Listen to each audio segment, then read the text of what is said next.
Most people believe fighting early in a relationship is a red flag, but avoiding some fights allows problems to fester and ultimately kill the relationship.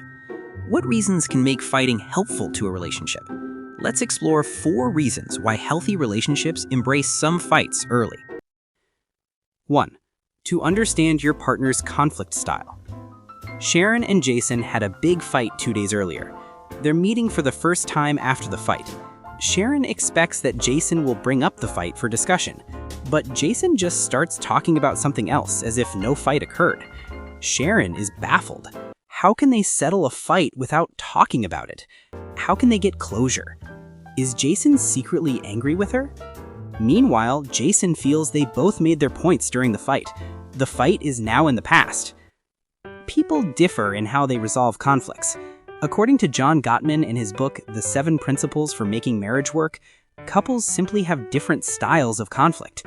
Some avoid fights at all costs, some argue a lot, and some are able to talk out their differences and find a compromise without ever raising their voices. No one style is necessarily better than another, as long as the style works for both people. Any long-term relationship will face many conflicts, so embrace necessary conflicts early to understand how your partner approaches them. This eliminates surprises in future fights. Number 2. To set boundaries and expectations. Kate and her boyfriend Brian just had a big fight. Brian never misses an opportunity to mock her caregiver job. Whenever they're around friends, he smirks and says, "Kate spends her days changing diapers for older people." Everybody laughs. Kate smiles wryly but boils inside. She is proud of her job. In a world where people spend thousands on their dogs and neglect elderly relatives, Kate puts smiles on their faces. But Kate had been reluctant to pick a fight for 6 months, hoping he would stop. However, Kate had no choice but to confront Brian. Kate feels Brian doesn't respect her. On the other hand, Brian feels Kate is taking things out of proportion and can't take a joke. The conversation becomes heated.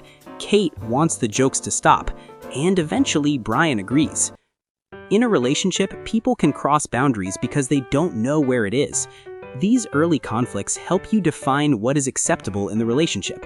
You have to teach yourselves how to live with each other. If you never challenge behavior that hurts you, your partner may assume it's perfectly fine and continue the behavior. Number 3. To prevent quiet resentment that kills relationships. Charles used to look forward to his dates with Jessica, but lately he dreads them. For the past 4 months of their 6-month relationship, Jessica has been showing up late to dates, and during the date she spends half the time texting and gossiping with friends.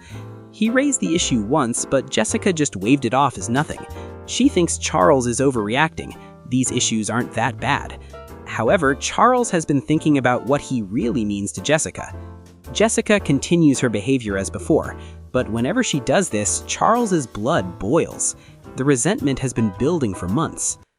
When your partner's behavior eats at you for months, your affection for them can slowly wind down. You believe they should know better, but they may just have a different view. And this is where many relationships die. No fights, no arguments. Resentment just turns into distance. To prevent this, fight to bring these issues to the table. This fight may actually save your relationship before quiet resentment kills it. Number 4. To understand your partner's views on critical issues. Lisa's head has been spinning for 2 days. She thought she knew Kevin until they had an argument about abortion and LGBT rights. Lisa advises her pregnant friend to get an abortion since she doesn't want a child. However, Kevin thinks getting an abortion is wrong since you're terminating a baby. What of her friend's rights to her body? This degenerates into a heated argument. Kevin attacks her for always talking about abortion and LGBT issues every day. Lisa is stunned that Kevin doesn't share her strong beliefs. How compatible are they really? What happens to their relationship now? Now, I'm not here to say Lisa or Kevin is right, since there are millions of people on both sides of these arguments. But you don't want to discover 2 years into a relationship that your partner disagrees on issues you feel strongly about. Otherwise, your relationship may break down after you've invested much time and effort in it. So, when your partner says something serious in passing, press them further to know their stand, even at the risk of starting a heated argument.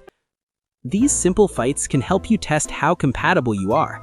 You can quickly determine whether your relationship has a future or whether, like the Titanic, it's heading towards a gigantic iceberg. Many people think fighting at the start of a relationship is a bad sign, but in reality, it depends on why and how you're fighting. If your relationship is still strong after these fights, it has gone further than many relationships.